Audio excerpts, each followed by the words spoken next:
नमस्कार, आप देख रहे हैं हल्ला बोल टीवी और मैं हूं दीपक शर्मा। आज हमारे साथ हैं जनसुराज के थिंक टैंक और प्रशांत किशोर को अहम मुद्दों पर सलाह देने वाले पटना हाई कोर्ट के मशहूर अधिवक्ता और जनसुराज के बड़े नेता वाईवी गिरी। हम इनसे जानेंगे कि जनसुराज अब अपने प्रत्याशियों की सूची, पहली लिस्ट जल्द जारी करने जा रहा है। तो यह सूची कब जारी होगी, इस सूची में कितने नाम होंगे और इस सूची में जो स्क्रीनिंग हो रही है प्रत्याशियों की, उनसे क्या क्या सवालात पूछे जा रहे हैं। तो इन सारे सवालों का जो आप एक एक करके जवाब दें, तो सबसे पहले हम शुरुआत करते हैं कि यह लिस्ट, पहली लिस्ट जनसुराज कब जारी करेगा। देखिए, हम लोगों को 243 कॉन्स्टिट्यूंसी में हर कॉन्स्टिट्यूंसी के लिए उम्मीदवार तय करना है। प्रक्रिया बहुत जोरों से चल रही है। एक 20 लोगों की, जिसमें मैं भी हूँ, एक कमेटी बनी हुई है। जिलावार सब पर विचार एक राउंड हो चुका है। बिल्कुल प्रॉब्लम ये हो रहा है कि हमारे हर क्षेत्र में 3-4 काबिल उम्मीदवार लड़ रहे हैं। हर सीट पर मतलब वो अपना आपस में प्रतिद्वंद्विता क्लेम कर रहे हैं और मोटा मोटी सब अच्छे हैं, लेकिन अच्छों में अच्छा खोजना है। टिकट तो किसी एक को ही मिलेगा। अच्छों में अच्छा खोजना है, काबिल में भी जो सबसे काबिल है उसको टिकट देना है, इसलिए थोड़ा समय लग रहा है। लेकिन सबसे पहले हमारी ही लिस्ट निकलेगी। कब? सितंबर में निकल जाएगी? अंत तक सब शुरू हो जाएगा, फेज वाइज हम लोग निकालेंगे। पहली लिस्ट कब तक हम लोग एक्सपेक्ट करें? सितंबर आखिर तक, मिड सितंबर तक। आप 15 सितंबर तक? हाँ, पहली लिस्ट लगभग कुछ दिन 15 या 20 इसी बीच में हो सकता है। 15 सितंबर तक ये एक्सपेक्ट करें कि पहली सूची जो है वो जनसुराज जारी कर देगा। हाँ, जारी करने का उम्मीद है। ऐसा डेडलाइन नहीं दिया जा सकता है, लेकिन उम्मीद किया जा रहा है। अब फिर हम लोग ब्लॉक लेवल पर वेरिफिकेशन चेक कर रहे हैं। जो आप लोग पूछताछ कर रहे हैं प्रत्याशियों से, जो बातचीत कर रहे हैं, जो साक्षात्कार इंटरव्यू कर रहे हैं, उसमें किस तरह के, जो आपने कहा उसी टीम की बात आज प्रशांत किशोर ने भी एक इंटरव्यू में की। जनसुराज के सूत्रधार प्रशांत किशोर ने कहा कि हम 25 लोगों की हमारी टीम है, जिसमें मैं नहीं हूँ, और वही टीम फैसला कर रही है कि कहाँ से हमारा कौन प्रत्याशी होगा। तो क्या आधार है, कैसे फैसला ले रहे हैं आप लोग? देखिए, हम लोग देख रहे हैं पहले कैंडिडेट, जिताऊ कैंडिडेट कौन है जो हमारे पार्टी में है। हमारे पार्टी में ज़्यादातर लोग पढ़े लिखे, स्वच्छ और हमारे फिलॉसफी से और प्रशांत जी के मिशन से कमिटेड लोग हैं और अपना पसीना बहा रहे हैं क्षेत्र में। तो उसी लोगों को हम लोग देख रहे हैं कि वहाँ के स्थानीय स्थिति के अनुसार हमारा कौन सा उम्मीदवार बेस्ट होगा जो विरोधियों का टक्कर दे सके। अब हमको तो ट्रायंगुलर फाइट हो रहा है। अब एनडीए भी लड़ेगी, राजद भी का जो कॉम्बिनेशन है वो लड़ेगा, और फिर हम लोग हैं। और आजकल जो स्थिति जिस प्रकार प्रशांत जी का पॉपुलरिटी बढ़ रहा है, तो ऐसा लग रहा है कि ये ट्रायंगुलर फाइट में नंबर 1 हम लोग हैं और वो लोग नंबर 2 की लड़ाई हो रही है एनडीए महागठबंधन में। 2-3 कौन होंगे? अब एनडीए 2 होगा कि राजद 2 होगा? हमारी लड़ाई बेसिकली तो लगता है कि भाजपा गठबंधन से ही है। एनडीए और इंडिया का कोई विशेष अब बिहार में जनाधार नहीं रह गया है। लास्ट टाइम ज़्यादा सीट इसलिए मिल गया था कि चिराग पासवान लड़के एनडीए का बहुत सारा वोट काट दिए थे, इसलिए 37-38 सीट ऐसे ही मिल गया, जहाँ पर नीतीश जी की पार्टी हार गई, चूँकि पासवान ने वहाँ कैंडिडेट पासवान जी दे दिए। अब वैसी स्थिति नहीं है और एमवाई समीकरण भी चरमरा गया है, करीब 35-40%। एमवाई समीकरण की अगर बात करें तो आप कितने मुसलमानों और कितने यादवों को टिकट देंगे? हम लोग तो 40 मुसलमान को टिकट दे रहे हैं और यादव को भी टिकट, अब संख्या तो नहीं बता सकते अभी, लेकिन अच्छी संख्या में यादव को भी टिकट देंगे, लेकिन काबिल यादव को देंगे। पढ़े लिखे काबिल, शोभर, जो हमारे फिलॉसफी में विश्वास करते हैं बली महाबली जो हैं, जो महाबली यादव हैं, उन यादवों को हमारे यहाँ जगह नहीं है। गठबंधन की बात यह है कि एनडीए में घमासान मचा है और चिराग पासवान को 20 सीटें ऑफर की गई है और चिराग पासवान भागने की फिराक में है। तो अगर चिराग पासवान आपके साथ आते हैं तो आप उनको स्वीकार करेंगे? देखिए, हमारे पार्टी का प्रशांत जी ने पहले ही अनाउंस कर दिया है कि हम किसी दल से अनाउंस नहीं करेंगे। हाँ, हमारे दल में कोई दल आके मर्ज कर जाए तो मर्जर हम लोग स्वीकार करेंगे।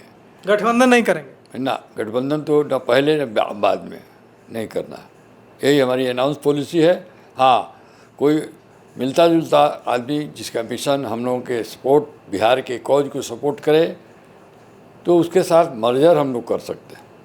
वो हमसे हमारे में आके मर्ज करे तो उसका स्वागत कर सकते हैं, बशर्ते वो बिहार के विकास की बात करे। लेकिन गठबंधन नहीं करेंगे ना, गठबंधन। अगर आप मांझी से जनसुराज के प्रत्याशी फाइनल हो चुके हैं और आप लगातार मांझी में सक्रिय हैं, लगातार वहां लोगों से मिल रहे हैं, कहा जा रहा है कि आपकी सक्रियता ने एनडीए को उहापोह में डाल दिया है कि अब वहां एनडीए का प्रत्याशी कौन होगा और कौन सा दल वहां वो सीट लेगा, इसे लेकर कन्फ्यूजन हो गया। तो आपको तो बड़ा अच्छा लग रहा होगा कि ये जो कन्फ्यूजन है, ये कन्फ्यूजन तो उन्हें जीतने नहीं देगा चुनाव।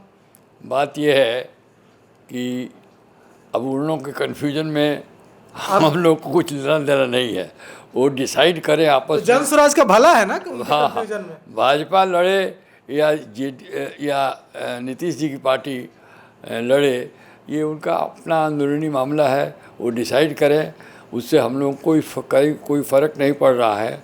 मांझी सीट पर जनसुराज की विजय करीब करीब निश्चित हो चुकी है।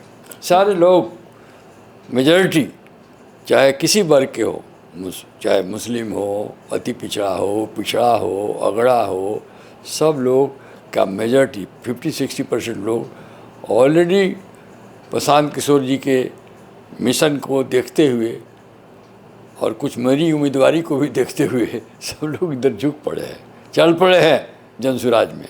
तो वहाँ पहला सीट जनसुराज जो जीतेगा वो मांझी ही होगा। मांझी होगा? हाँ, मांझी होगा। मतलब एक सीट आप वादा कर रहे हैं प्रशांत किशोर को कि 243 में एक सीट मांझी आप जीतकर उनकी झोली में डालेंगे? अरे सीट तो 150 से ज़्यादा हम लोग 200 तक जीत रहे हैं, लेकिन मांझी पहला सीट होगा जो जनसुराज बड़े मार्जिन से जीतेगा, कंफर्टेबली जीतेगा, बहुत कंफर्टेबली जीतेगा। देखते नहीं हैं एनडीए में उहापोह चल रहा है, किसको कैंडिडेट बनाया जाए, क्या बनाया जाए। क्या खबर है कौन होंगे कैंडिडेट? ये हम नहीं कर सकते हैं, इसमें मेरा कहना उचित नहीं होगा। लेकिन वो सीट जदयू बीजेपी के बीच भी कंफ्यूजन है। जो भी आमे, अब तो हम लोग बहुत अच्छी तरह से, भद्र की तरह से अपना अपना वोट मांगेंगे और जनता का को चुनना है जिसको वोट दे, और जनता हम लोग के अनुसार मन बना चुकी है कि जनसुराज की तरफ जाएगी। अब देखिए अपोजिशन से या राजद या एनडीए से कौन कैंडिडेट आता है, पसीना तो उनको बहाना पड़ेगा, पसीना बहाने से भी क्या कुछ मिलेगा ये देखना पड़ेगा। राहुल गांधी बिहार आए, 16 दिनों तक पदयात्रा निकाली और 16 दिनों की पदयात्रा में उन्होंने खूब पसीना बहाया और लोग भी उनकी एक झलक पाने के लिए सड़क पर उतरे। अब राहुल गांधी चले गए हैं और आज तेजस्वी यादव ने ऐलान किया है कि वे भी सितंबर में पदयात्रा पर निकल रहे हैं पूरे बिहार में। तो इसका इम्पैक्ट नहीं पड़ेगा? हो सकता है मांझी भी जाना तो चाहिए। अब तो वेलकम है। अभी एकमा में तेजस्वी जी और राहुल गांधी दोनों ही थे, रात में रात्रि विश्राम और सुबह वहाँ से 7 लोग निकले हैं। रास्ते में उनके कुछ समर्थक झंडा लेके खड़े थे, लेकिन कहीं लोग रुके नहीं, सीधे वहाँ से चले आए। उनके अपने ही लोग बड़े फ्रस्ट्रेटेड थे कि भाई थोड़ा देर रुक के हाथ मिलाते, बात करते, कहीं नहीं रुके। बहुत जगह मंच भी लोग बना कर रखे थे। बड़ा फ्रस्ट्रेशन है उनके लोगों में। लोग समझते हैं कि शायद नेताओं को दिमाग में आ गया ये सब एरिया जनसुराजी हो गया है, यहाँ रुकने से क्या फ़ायदा है। इसलिए लगता भी है कि अदरवाइज उनको रुकना चाहिए था, उनका न रुकना एकमा से सीधे छपरा चला जाना, बीच में हम लोगों का मांझी कॉन्स्टिट्यूंसी है, कहीं नहीं रुकना। उनके लोग झंडा लेके इंतज़ार करते रह गए और सीधे चले गए। ऐसा तो प्रशांत जी कभी नहीं करते हैं। प्रशांत जी तो अपने लोगों से उतरते हैं, मिलते हैं, जुलते हैं। तो बड़ा मार्क्ड डिफरेंस बिहेवियर हुआ। तो लोग कह रहा है कि उन लोगों को शायद ये इन्फॉर्मेशन हो गया है कि इस एरिया में जनसुराज मजबूत है, तो समय क्यों बर्बाद किया जाए। लेकिन तेजस्वी जी आवें तो उनका तो अधिकार बनता है, हर पार्टी का अधिकार बनता है। मांझी भी आवें और जगह भी घूमें। अब क्या इसका इम्पैक्ट पड़ेगा, हमको तो नहीं लगता है कि कोई ख़ास इम्पैक्ट पड़ने वाला है। राहुल गांधी के आने से भी कोई ख़ास इम्पैक्ट नहीं पड़ा है। चुनाव के पहले एक समझ लीजिए, हर चुनाव के पहले कांग्रेस का और राजद का दबदबा लगता है, लेकिन जब चुनाव होने लगता है तो उन लोगों को वोट बहुत कम आता है। यही रिपीट होगा फिर। क्यों होता है ऐसा? ये लोग दबंग लोग हैं, ये मराठा बांधते हैं, लाठी हाथ में लेते हैं, एकदम माहौल बना देते हैं। माहौल बना देते हैं। और जितना माहौल बनाते हैं जनता उतना डर जाती है। और जितना माहौल बनता है, मेजॉरिटी धीरे धीरे मन बना लेती है कि भाई इन लोगों के साथ जाएंगे तो क्या होगा। वही होगा जो 90 के दशक में होता 90 के दशक में हुआ। इसलिए जनता सहमी हुई है, डरी हुई है, और वो चुपचाप प्रशांत किशोर जी की तरफ झुक चली है। वो चाहती है कि बिहार का विकास हो, बिहार में शिक्षा हो, पलायन रुके। और प्रशांत जी के व्यक्तित्व का कोई नेता बिहार में नहीं है, किसी दल में। किसी दल में प्रसाद जी के न ज्ञानी, उतना जानकार, उतना त्यागी, उतना स्टडी करने वाला, उतना पढ़ने लिखने वाला, उतना डाटा जानने वाला, कैसे विकास किया जा सकता है इसका मार्ग जानने वाला कोई नहीं है। अब देख लीजिए कौन है, कौन है। न नीतीश जी अब कोई खास रह नहीं गए हैं। लालू जी के हाथ में कमांड अब है नहीं। तेजस्वी जी की शिक्षा दीक्षा कितनी है ये भी आपको मालूम है। तो विजन कहाँ से आएगा? विजन तो यही है। भाजपा में कोई नेता ही नहीं है। भाजपा में तो स्टेट लेवल का नेता आज तक पनपने नहीं दिया गया भाजपा दल में। तो सुशील मोदी एक नेचुरल लीडर थे जो बहुत कुछ रिस्पेक्टेड थे, लेकिन उनके मरने के 5 साल पहले से ही वो दूध की मक्खी की तरह भाजपा वालों ने ये जो अभी होम मिनिस्टर हैं, क्या नाम है, और जो प्राइम मिनिस्टर, उसको तो मक्खी की तरह फेंक दिया। इसलिए फेंक दिया कि बिहार में ये लोग नेचुरल लीडर को ग्रो होने देना नहीं चाहते थे। नहीं तो अमित शाह बिहार का आज बंटवारा दिन भर बैठ के करते हैं, वो गुजरात से आके कौन पूछता उनको। यदि बिहार में ही कोई टावरिंग लीडर बीजेपी का होता तो अब यूपी में क्यों नहीं बोल पाते हैं? वहाँ तो जोगी है, तो वहाँ इन लोगों का नहीं चलता है। अब बिहार में अब भाजपा के नेताओं में कोई ऐसा टावरिंग पर्सनालिटी है नहीं, सब पिगमीज हैं, पीछे पीछे चलने वाले हैं। तो इसी कारण से भाजपा में कोई नेता नहीं, इसलिए भाजपा इस चुनाव में बहुत बुरी तरह हारने जा रही है। कल भारतीय जनता पार्टी ने बंद बुलाया है। कल पूरा बिहार बंद रहेगा। प्रधानमंत्री नरेंद्र मोदी की माताजी स्वर्गीय हीराबेन को जिस तरह से अपमानजनक शब्दों से संबोधित किया गया उसके खिलाफ, और प्रधानमंत्री नरेंद्र मोदी ने भी बहुत भावुक होकर इस पर प्रतिक्रिया दी है। तो ये इससे तो बिहार में भारतीय जनता पार्टी और नरेंद्र मोदी के पक्ष में माहौल बन रहा है। ऐसा है, हमारी पार्टी, प्रशांत जी सबने कहा है कि मोदी जी तो हमारे देश के प्रधानमंत्री हैं, उनकी माँ को आलोचना या गाली नहीं देना चाहिए। किसी की माँ को, साधारण आदमी भी है, उसकी माँ को भी गाली देना बहुत ख़राब बात था। तो हम लोगों ने अभी कंडेम किया है कि प्रधानमंत्री की माता जी को अपशब्द नहीं बोलना चाहिए किसी को भी। लेकिन मोदी जी अब इस एक तो उनको मिल गया है इशू, मोदी जी को भी अपने माता जी के नाम पर इसका पॉलिटिकल माइलेज नहीं लेना चाहिए। वो जिस तरह से, और सबसे तो बड़ा आश्चर्य हुआ कि हमारे जो जायसवाल जी हैं बिहार के अध्यक्ष, ये कैसे रो रहे थे। पता नहीं अपनी माता जी के बारे में ऐसा हो तो रोएंगे कि नहीं। आंसू निकल नहीं रहे थे, नहीं किसी तरह आंसू निकाल रहे थे। बड़ा भी तब विचित्र है ये तो ऐसा लोग इस पॉलिटिकल ड्रामा शुरू कर दिया है। एक अनफॉर्चुनेट इंसिडेंट हुआ उसको कंडेम किया जाता है, लेकिन हो गया। अब उससे अपनी माताजी, मरी हुई माताजी के को लेके पॉलिटिकल माइलेज उठाने का मोदी जी ने जो प्रारंभिक स्तर, जिस तरह से उन्होंने हुआ बनाया, और हमारे बिहार में भी लोग, अब बिहार में चुनाव है इसलिए बिहार में बंद है, भारत में और जगह क्यों नहीं बंद है? ये सब इलेक्शन स्ट्रेटजी है, बिहार ही बंद है, और तो भारत में क्यों नहीं भारत बंद किए हैं लोग? ये सब इलेक्शन गिमिक्स है, और जनता समझ रही है ये गेमिंग, कि जनता भावुक होकर पक्ष में वो खड़ी हो जाएगी मोदी के। जनता समझ रही है कि ये सब पॉलिटिकल ड्रामा हो रहा है।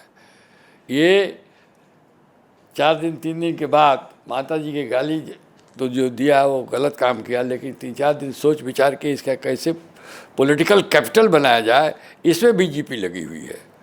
जनता सब समझती है। तो सुना आपने जन सुराज के बड़े नेता, पटना हाई कोर्ट के मशहूर वकील वाईवी गिरी को। वाईवी गिरी ने कहा है कि मिड सितंबर 15 सितंबर तक जन सुराज जारी कर सकता है अपनी पहली लिस्ट, और उन्होंने कई बड़े संकेत भी दिए कि जिन प्रत्याशियों का चयन होगा उनके लिए क्या क्या क्राइटेरिया होगा, किस आधार पर उनको चुना जाएगा, क्योंकि जो कमेटी प्रत्याशियों को फाइनल कर रही है उस कमेटी में वाईवी गिरी भी हैं, और उसमें अहम रोल वाईवी गिरी का भी है। तो आपको क्या लगता है, जन सुराज को किन किन बातों का ध्यान रखना चाहिए अपनी सूची, प्रत्याशियों की सूची, प्रत्याशियों की लिस्ट फाइनल करते हुए? आप भी अपनी राय कमेंट कर जरूर दीजिएगा। लेकिन मुझे लगता है कि वाईवी गिरी साहब को और कुछ कहना है। आप कुछ और कहना चाहते हैं? नहीं, हम कह रहे हैं 15 सितंबर जो हमने कहा है, इसको डेडलाइन मत समझिए। लगभग एवरीथिंग गोज अराउंड, अराउंड 15 सितंबर, अराउंड। तो अराउंड 15 सितंबर, यह हो सकता है कि 16 हो जाए, यह हो सकता है कि 17 हो जाए, यह भी हो सकता है कि 13 को ही लिस्ट आ जाए। मतलब उसके आसपास पहली लिस्ट होगी, पहली लिस्ट होगी उसके, और हम लोग नाम फेजेज में अनाउंस करते जाएंगे, तो टाइम लगेगा, लेकिन हमारा अनाउंसमेंट सब दलों से पहले होगा। और ये इस लिस्ट में कितने प्रत्याशी होंगे? पहली लिस्ट में लगभग 100 के आसपास तो होंगे ही। ये मैं नहीं अभी बता सकता हूँ जी, लेकिन उस लिस्ट में बड़ी संख्या में प्रत्याशी होंगे, कोई 10-20 प्रत्याशियों की लिस्ट नहीं होगी, अच्छी खासी संख्या होगी। और उसमें जो प्रत्याशियों की लिस्ट तैयार हो रही है उनमें आपको क्या लगता है किन किन बातों का ध्यान रखा जाना चाहिए?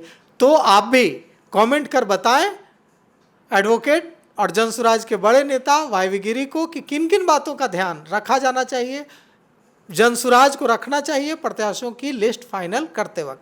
तो फिलहाल इस पेशकश में इतना ही। आगे की खबरों के लिए देखते रहिए हल्ला बोल टीवी। शुक्रिया।